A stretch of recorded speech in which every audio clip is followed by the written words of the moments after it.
Après cette première histoire d'amour, où tant qu'à faire d'avoir marché sur les feuilles, l'homme a rejoint la femme, il y a eu la première dispute. L'homme et la femme sont sortis de leur nouvelle maison commune, ont pris le même chemin, mais chacun dans une direction opposée.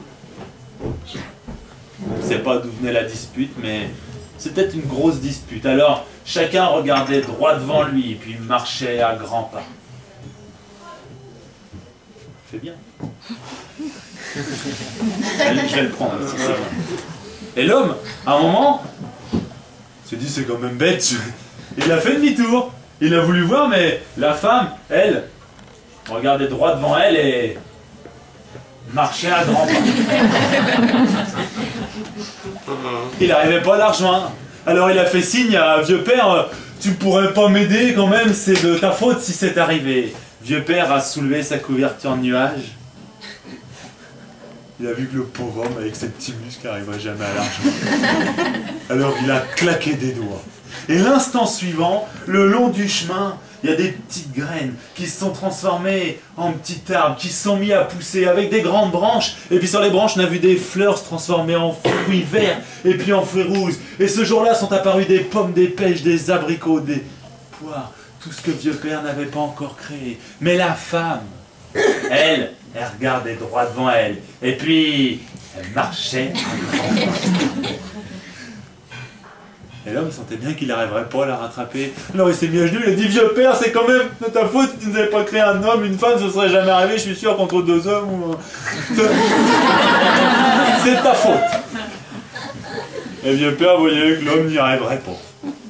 Alors il a claqué des doigts, et l'instant suivant, le long du chemin, on a vu des petites graines se transformer en petites plantes. C'est devenu des baies, avec des feuilles vertes tendres, et puis des petites fleurs transformées en fruits roses, rouges, des framboises, des cassis, des myrtilles sont nées ce jour-là. Mais la femme regardait droit devant elle et marchait à grands pas. Et l'homme n'y arrivait pas. Alors, il n'en pouvait plus, il s'est assis par terre, il me dit, vieux père, de toute façon, tu feras jamais rien, t'as vu des claques des doigts, mais... Vieux père, un peu vexé, il a soulevé la couverture de nuages. Cette fois, il a claqué qu'une main.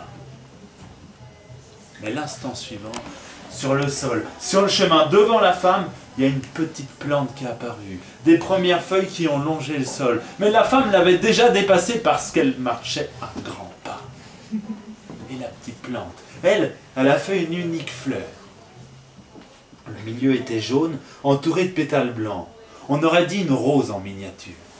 Et la fleur a grossi. Le cœur jaune est devenu vert clair, puis rose, rouge. Et là, sur le chemin, est apparue la première fraise. Pas le genre de fraise qu'on vous envoie en soupe d'avion réfrigérée direct de l'enfer. Non, une vraie fraise de bon Dieu. Celle qu'on pourrait trouver sur les chemins en montagne, dans les bois, ou celle que j'allais ramasser chez ma mamie, dans son potager. Une fraise qu'on est capable d'attendre pendant 12 mois avant d'en goûter une nouvelle. Mais la femme, elle regarde droit devant elle, et puis elle marche à grands pas. Mais les fraisiers, lui, il a déjà fait une tige qui a longé le sol. Il a à peine effleuré le sol qu'il y a un nouveau fraisier qui est né, qui a fait une autre tige, qui a retouché le sol, qui a fait un nouveau fraisier, qui a fait une tige, qui a fait un fraisier, qui a fait une tige. Et puis les fraisiers, ils se sont mis à rattraper la femme. Ils se sont même mis à la doubler. Mais la femme, elle regardait droit devant elle. Et puis, elle marchait. Mais à force de marcher sur les fraises, il y a une odeur qui est montée jusqu'à elle. Et cette odeur-là, à mon avis, j'y étais pas. Mais ça ressemble à celle dans le garage de chez ma mamie. Quand elle a fini de ramasser les fraises, pas moi, parce que moi je les ai mangées quand j'ai fini de les ramasser, vous voyez. Mais elle les met dans une petite bassine. Et puis, les bassines, elle les verse dans une marmite qu'elle a mise sur un feu extérieur avec la grosse bouteille de gaz. Elle prend sa cuillère en bois, elle verse du sucre, moitié fraise.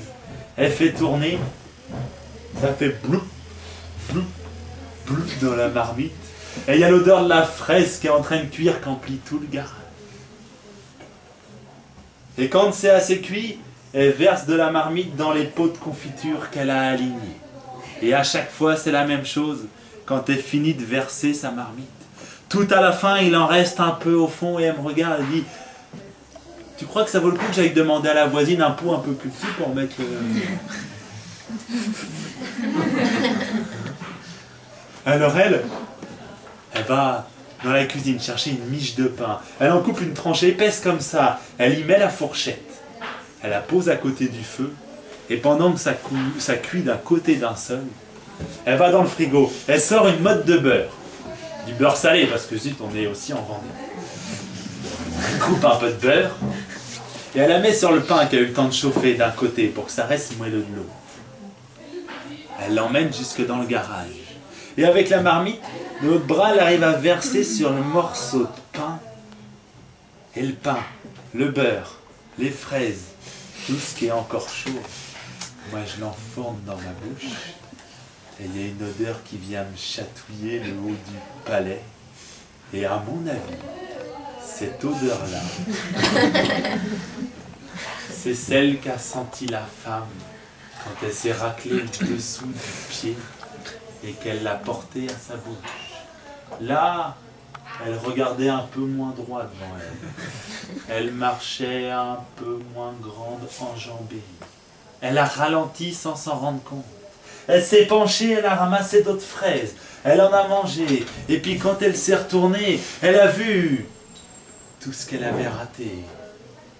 Elle a continué de se retourner. Elle en a ramassé d'autres. Si bien qu'elle n'a même pas été surprise. Quand elle a vu son mari arriver vers elle. Elle, qui avait les bras pleins de fraises, prête à lui offrir.